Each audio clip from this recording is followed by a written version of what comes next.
हे महामंत्री सुमंत जी, हमारे बनाए गए नियम देवालय, विद्यालय, अनाथालय, चिकित्सालय, पाठशाला, धर्मशाला, गौशाला, नृत्यशाला अपने नियमानुसार चल रहे हैं या उसमें कोई त्रुटि है यार ये सुमंत?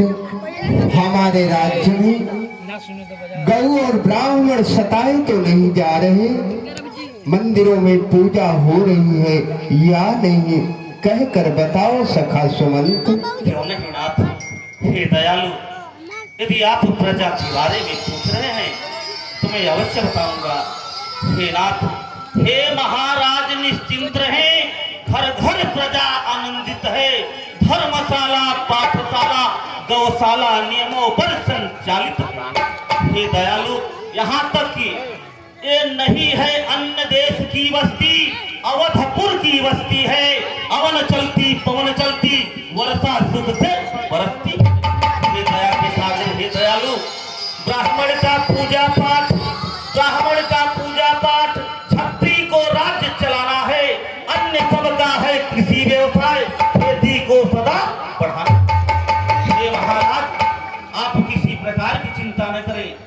इस समय गौओं की सेवा हो रही है, ब्राह्मणों की सेवा हो रही है, यहाँ तक कि बच्चों को विद्या अध्ययन सुचारू ढंग से कराया जा रहा है। आप जैसे धर्मात्मा राजा के होते हुए किसी प्रकार की प्रजा को कोई कष्ट नहीं है नाथ, कष्ट नहीं है दयालु। हे आर्य सुमंत, कहे नाथ, जिस राजा के पास आप जैसा नीतिवान राज्य मंत्री हो, उस राजा को कोई चिंता करने की आवश्यकता नहीं। फिर भी मेरा धर्म है, मेरा कर्तव्य है अपनी प्यारी प्रजा का सुखद समाचार जानने और पूछने का, क्योंकि जिस प्रकार से हाथी को अपने गज मुक्ता, कृषक को अपनी लहराती हुई खेती पर गर्व हुआ करता है, उसी तरह से आप जैसे राज्य मंत्री पर मुझे सर्वदा गर्व रहता है। हे भैया सुमंत,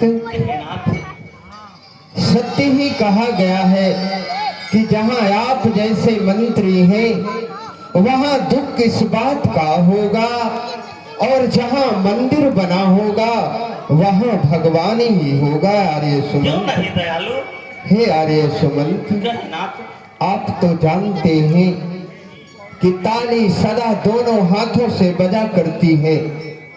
अगर